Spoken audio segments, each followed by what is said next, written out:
Okay, I goofed up on a video I made that was supposed to show how to do this right, and I did it wrong. So I want to show that when we triangulate this thing, it actually comes up kind of weird.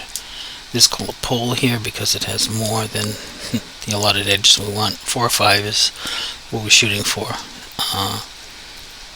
5 when we're changing direction of edge flow. Anyway, it doesn't have the typical pole in the center, and I'm not sure why it's like that with Blender, but we're going to control the flow here, which is the right thing to do. And there's probably automated tools to this to do this, and there might even be the plugin for having quad caps, but we're just going to show how it's done manually. And I'll go straight across here.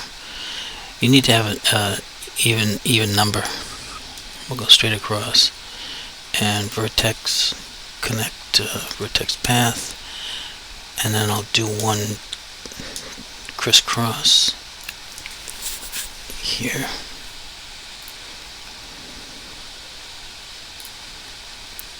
And I'll just keep going until I reach a point where what's left is a quad.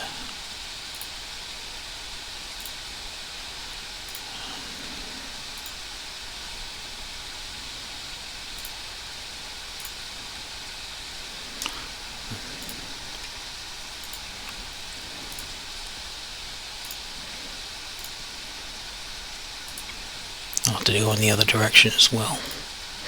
Now, over here I know I can count. I have 1, 2, 3, and 4, so I can connect these here. And the other side as well. I'm going to isolate this.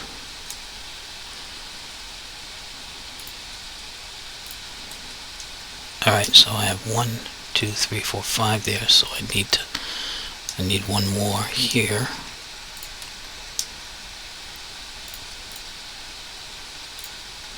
Before I was using the wrong tool in the previous video. I think I used that. I forgot what I was using, and my eyes aren't so great. So now I got the right one. And these are quads. That's a quad. It all looks right. And that's how you do it.